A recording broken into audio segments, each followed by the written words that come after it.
만약 세계 전자산업을 호령하던 세 개의 거대한 공룡이 하나로 뭉치고 그 뒤를 국가가 천문학적인 나랏돈으로 전폭 지원한다면 어떤 일이 벌어질까요? 상식적으로 생각하면 그 누구도 넘볼 수 없는 무적의 괴물 기업이 탄생해야 마땅합니다. 실제로 2012년 일본 열도는 그런 장밋빛 꿈에 완전히 도취해 있었습니다. 소니의 압도적인 화질, 도시바의 정밀한 미세 공정, 히타치의 탄탄한 원천 기술을 한데 모으고 일본 정부가 수조 원대의 자금을 투입해 출범시킨 연합군, 바로 재팬 디스플레이의 이야기입니다. 이들의 목표는 단 하나, 무섭게 치고 올라오던 한국의 삼성을 무너뜨리고 잃어버린 디스플레이 왕좌를 되찾는 것이었죠. 하지만 호언장담했던 그 영광의 결말은 어땠을까요? 10년 연속 적자라는 전무후무한 굴욕, 5조 원이 넘는 천문학적인 부채, 그리고 결국 나랏돈으로 연명하다 사실상 국유화로 해체되는 비참한 몰락이었습니다. 세계 최고라 자부하던 기술 대국 일본은 도대체 왜 이런 처참한 성적표를 받아들어야 했을까요? 오늘 DMS 영원할 것 같았던 일본 디스플레이 제국이 어떻게 한순간에 모래성처럼 붕괴했는지, 그리고 한국 기업들은 어떻게 그 거대한 패러다임의 틈바구니를 파고들어 세계 시장을 독점하게 되었는지, 그 치열하고도 냉혹한 산업전쟁의 내막을 낱낱이 파헤쳐 보겠습니다. 시간을 1980년대와 90년대로 되돌려보면 일본의 기술적 위상은 단순한 선두주자가 아니라 하나의 거대한 신화였습니다. 전 세계 거시를 장악했던 소니의 트리니트론 브라운관 TV, 지구촌 모든 젊은이들의 손에 들려있던 워크맨, 그리고 세계 최초로 액정 표시 장치인 LCD를 상용화하며 전자계산기와 노트북 화면의 혁명을 이끌었던 샤프에 이르기까지 디스플레이 분야에서 일본은 인류가 도달할 수 있는 기술의 정점이었습니다. 당시 한국이나 대만의 후발주자들은 일본 기업들이 던져주는 구형 부품을 조립하거나 기술 라이선스를 빌려 쓰며 눈치를 보던 하청 기지에 불과했거든요. 일본의 엔지니어들은 자신들의 정밀한 장인정신과 수십 년간 축적된 노하우가 결코 따라잡을 수 없는 절대적인 해자라고 굳게 믿었습니다. 기술을 예술의 경지로 끌어올리는 일본 특유의 모노즈쿠리라 불리는 장인정신 문화는 디스플레이판에서도 신성불가침의 영역처럼 여겨졌죠. 하지만 2000년대에 접어들며 상상조차 못했던 균열이 생기기 시작합니다. 삼성과 LG를 필두로 한 한국 기업들이 상식을 파괴하는 속도전과 대규모 선제 투자라는 무시무시한 무기를 들고 전면에 등장한 것입니다. 디스플레이 산업은 전형적인 장치 산업이라 불황기에는 천문학적인 적자를 각오해야 합니다. 그런데 한국 기업들은 남들이 투자를 줄이고 움츠러들 때 오히려 차세대 생산 라인에 수조 원씩 돈을 쏟아붓는 기상천외한 치킨 게임을 벌였습니다. 공장을 멈추지 않고 차세대 규격의 대형 유리기판 라인을 먼저 깔아 원가를 파격적으로 낮춰버리는 전략이었죠. 주주들의 눈치를 보며 수많은 결제 라인을 거쳐 신중하게 움직이던 일본의 전문 경영인 체제로는 오너의 강력한 결단 아래 번개처럼 자금을 집행하는 한국의 속도전을 도저히 따라갈 수가 없었습니다. 불과 10년도 차에 되지 않아 글로벌 TV와 모니터용 대형 패널 시장의 주도권은 한국으로 완전히 넘어가 버렸습니다. 시장 점유율이 곤두박질치고 분기마다 수백억 엔씩 적자가 쌓이자 일본 열도는 거대한 충격과 공포에 휩싸였습니다. 단순히 기업 몇 개가 밀려나는 수준이 아니라 일본 산업의 쌀이자 제조업의 자존심이라 불리던 디스플레이 패권을 통째로 빼앗길지도 모른다는 절박한 위기감이 도쿄 전체를 뒤흔든 것이죠. 개별 기업 단위로는 거대한 자본력을 앞선 한국의 거인들과 맞서 싸울 수 없다는 결론에 도달한 일본 관료들과 재계는 마침내 극단적인 승부수를 던지게 됩니다. 흩어진 모래알들을 강제로 뭉쳐 거대한 바위를 만들자는 이른바 올 재팬 전략이었습니다. 2012년 일본 경제산업성 산하의 민관 펀드인 산업혁신기구가 앞장섰습니다. 정부 펀드가 무려 2천억 엔이라는 거액의 자금을 직접 출자하고 소니와 도시바, 히타치의 중소형 LCD 사업부를 하나로 강제 통합하여 재팬 디스플레이라는 초대형 연합체를 세상에 출범시켰습니다. 스마트폰과 태블릿이 폭발적으로 보급되던 시기였기에 대형 TV 패널은 한국에 내주었을지언정 고부가 가치 중소형 화면만큼은 일본의 원천 기술로 완벽하게 되찾아오겠다는 선언이었습니다. 당시 일본 언론들은 세계 최강의 드림팀이 탄생했다. 이 연합군 앞에 삼성도 결국 무릎을 꿇을 것이라며 연일 대서특필했고 열도는 부활의 기대감으로 가득 찼습니다. 출범 초기만 해도 JDI의 기세는 실로 대단했습니다. 마침 스마트폰 시장에 절대 강자로 군림하던 애플이 그들의 든든한 뒷배로 버티고 있었기 때문입니다. 애플은 아이폰에 탑재할 얇고 선명하면서도 전력을 적게 소모하는 최첨단 고해상도 LCD 패널이 절실했는데 당시 그 까다로운 기준을 안정적으로 맞춰줄 수 있는 곳은 JDI가 유일무이했습니다. 애플의 주문이 물밀듯이 쏟아져 들어오면서 JDI는 출범과 동시에 세계 중소형 디스플레이 시장 점유율 1위를 단숨에 꿰찼습니다. 공장은 24시간 풀가동되었고 장부에는 막대한 매출이 찍히기 시작했죠. 겨봐라, 일본의 기술력이 하나로 모이니 당할 자가 없지 않느냐라는 자축의 목소리가 터져 나왔습니다. 하지만 바로 이 눈부신 성공의 정점에서 훗날 회사의 숨통을 완전히 끊어놓을 치명적인 암세포가 자라나고 있었습니다. 가장 먼저 터져나온 문제는 겉만 번지르르 했던 내부 조직의 실태였습니다. 서류상으로는 하나의 회사였지만 실제로는 수십 년 동안 서로를 철천지원수처럼 여기며 경쟁해온 새 회사의 파벌들이 쪼개져 물과 기름처럼 겉돌고 있었던 것입니다. 소니 출신은 자신들의 독보적인 화질 튜닝 기술을 고집했고 도시바 출신은 미세 공정 설계를 굽히지 않았으며 히타치 출신은 안정성을 내세우며 대립했습니다. 회의 하나를 하더라도 어떤 출신이 주도권을 잡느냐를 두고 끝없는 기싸움이 벌어졌고 생산 라인 하나를 통합하는데도 막대한 비효율과 비용이 낭비되었습니다. 시장의 변화에 맞춰 번개처럼 결정을 내려야 할 첨단 IT 기업이 관료적인 서류 작업과 내부 정치 싸움으로 서서히 마비되어 가고 있었던 셈입니다. 더욱 치명적인 비극은 기술의 패러다임이 통째로 뒤바뀌는 역사의 변곡점을 완전히 잘못 읽었다는 데 있었습니다. JDI는 애플이라는 황금 거위가 낳아주는 아래 취해에 완전히 눈이 멀어 있었습니다. 매출의 50% 이상, 많게는 60% 가까이가 오직 애플 한 곳에서 나왔으니 회사의 모든 연구개발 인력과 설비 투자는 오직 어떻게 하면 더 얇고 더 선명한 LCD를 만들까에만 매몰되었습니다. 심지어 애플 전용 패널을 생산하기 위해 이시카와현에 최첨단 하쿠산 공장을 짓기로 결정하면서 애플로부터 1,700억엔이라는 천문학적인 자금을 선수금 형태로 빌려오는 무리수까지 감행합니다. 공장 건설비는 고스란히 JDI의 빚으로 남고 패널을 납품하면서 대금을 깎아 빚을 갚아나가는 극도로 위험한 외줄타기 계약이었죠. 그 시각 경쟁자인 한국의 삼성은 전혀 다른 길을 걷고 있었습니다. 삼성은 백라이트가 필요한 LCD의 물리적 한계를 꿰뚫어 보고 소자 스스로 빛을 내는 유기발광 다이오드, 즉 OLED에 미래의 모든 운명을 걸고 있었습니다. 당시만 해도 OLED는 생산 수율이 한 자릿수에 머물렀고 화면에 영구적인 잔상이 남는 번인 현상이 심각해 디스플레이 업계에서는 상용화가 불가능한 미완의 기술이라는 조롱을 받던 기술이었습니다. 일본의 노련한 엔지니어들 역시 삼성을 향해 비웃음을 날렸습니다. 저런 불량투성이 미완성 기술에 돈을 쏟아붓다니 제정신이 아니다. 진정한 화질의 정점은 극한까지 완성도를 끌어올린 LCD에 있다라며 자신들의 기술적 완벽주의를 과신했죠. 마치 내연기관 자동차가 막 태동하던 시기에 마차의 바퀴를 더 가볍고 매끄럽게 깎는 데만 모든 인생을 바치던 마차 장인들의 모습과 다를 바 없었습니다. 삼성 내부에서도 수조 원의 적자가 눈덩이처럼 불어나자 회의론이 터져 나왔지만 끝내 투자를 멈추지 않았습니다. 차세대 모바일 기기는 결국 두께를 종이처럼 줄이고 화면을 구부리고 접을 수 있는 OLED로 갈 수밖에 없다는 확신 때문이었습니다. 보이지 않는 연구실 깊은 곳에서 두 나라 기업의 상반된 선택은 머지않아 글로벌 산업 지도를 뒤흔들 거대한 쓰나미가 되어 서서히 밀려오고 있었습니다. 만약 여러분이 회사의 모든 자금과 미래를 단 한 명의 거대 고객에게 전부 걸었는데 그 고객이 하루아침에 경쟁사의 손을 잡고 매정하게 떠나버린다면 어떤 기분이 들까요? JDI에게 바로 그 끔찍한 악몽이 현실로 들이닥친 해가 바로 2017년이었습니다.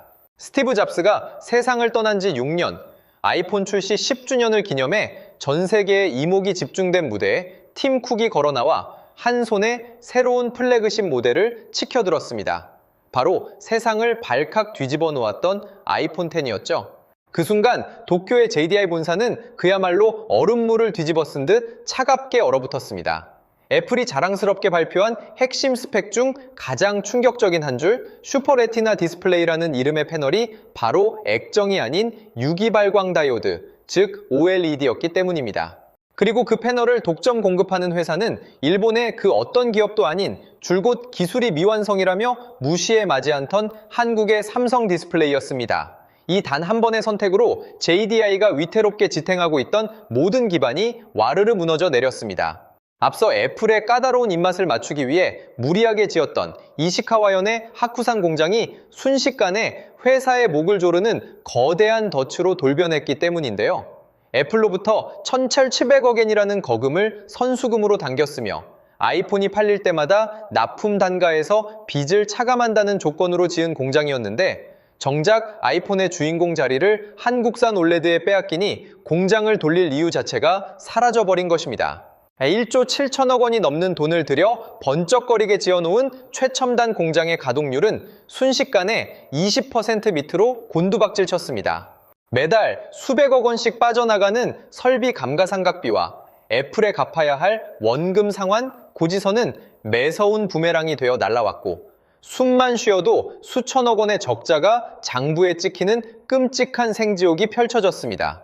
그렇다면 중저가 스마트폰 시장으로 눈을 돌려 LCD를 대량으로 팔아치우면 되지 않았을까요?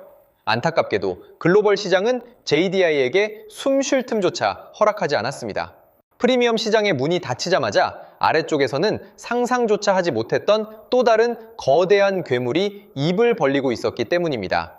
바로 중국 정부의 막대한 보조금을 등에 업은 디스플레이 기업들의 무자비한 가격 파괴 공습이었습니다.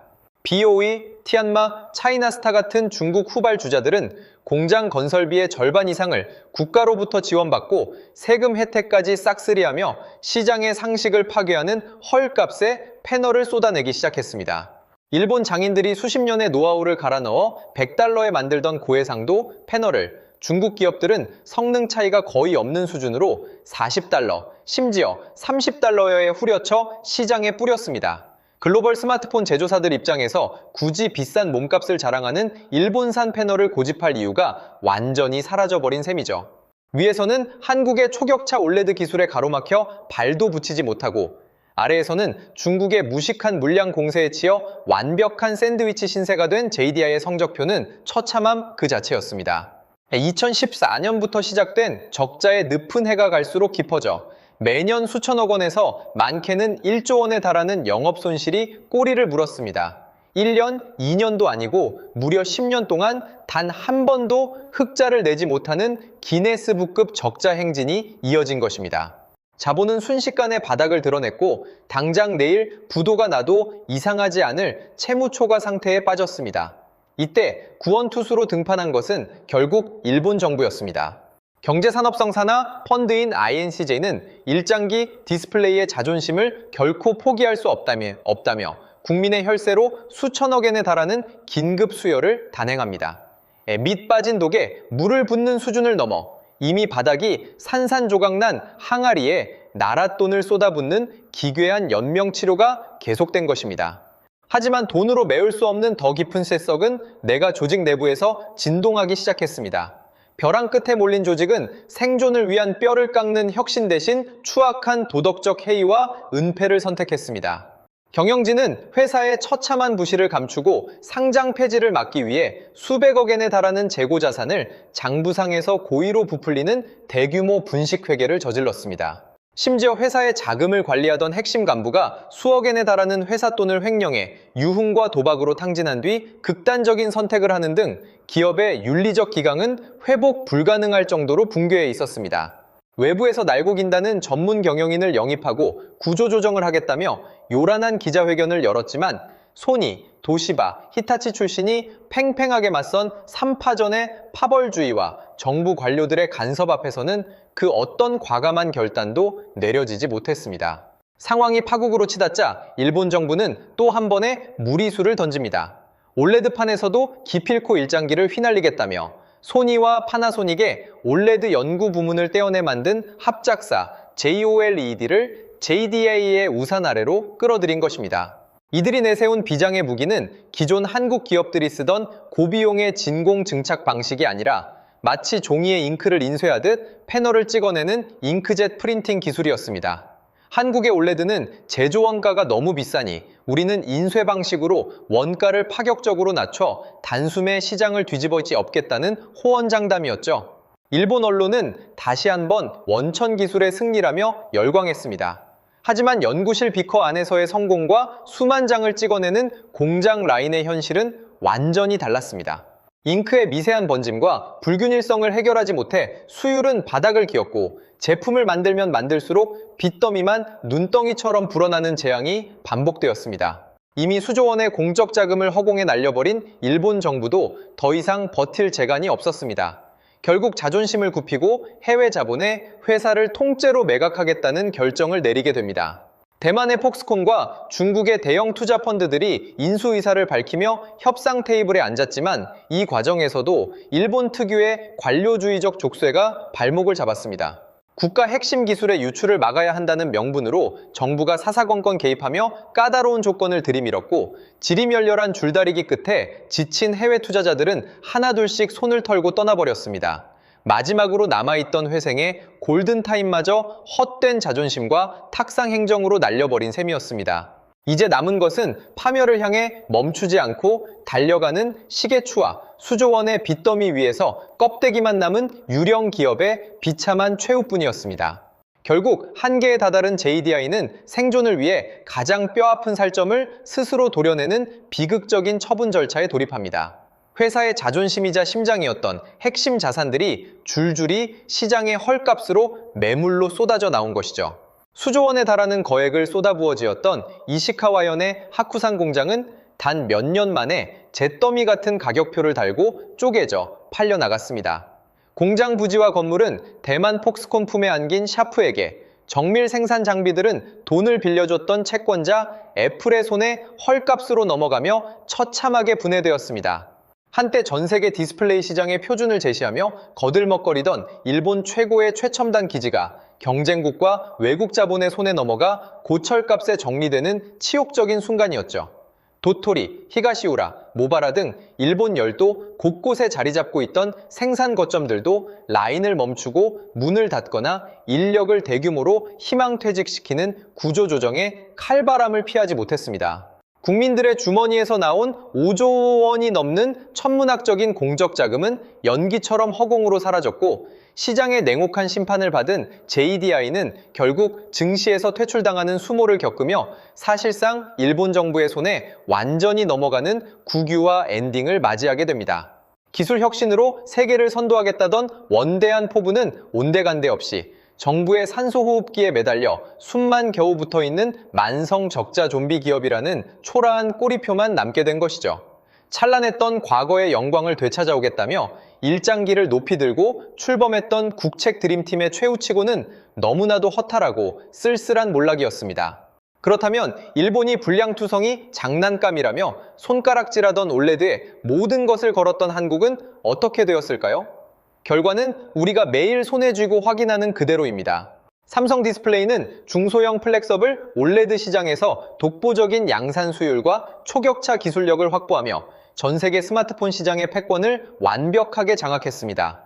아이폰의 최상위 플래그십 라인업부터 전 세계 주요 빅테크 기업들의 프리미엄 모바일 기기까지 한국산 올레드가 들어가지 않으면 제품을 만들 수 얻을 수 없는 독점적 지위를 굳혔죠. 여기에 화면을 반으로 접고 펼치는 폴더블 디스플레이와 두 겹으로 쌓아 밝기와 수명을 비약적으로 끌어올린 텐덤 올레드 기술까지 연달아 상용화하며 기술적 진입장벽을 우주 저편으로 밀어 올려버렸습니다. LG 디스플레이 또한 대형 텔레비전용 올레드와 프리미엄 차량용 디스플레이 시장을 개척하며 차세대 화면의 표준을 한국의 손으로 다시 썼습니다. 만약 당장의 적자가 두려워 투자를 망설였거나 일본처럼 기존 기술의 단물에 안주했다면 오늘날의 압도적인 기술 패권은 결코 존재하지 않았을 것입니다. 도대체 세계 최고라 자부하던 일본의 거인들은 왜 이토록 처참하게 무너져 내릴 수밖에 없었을까요?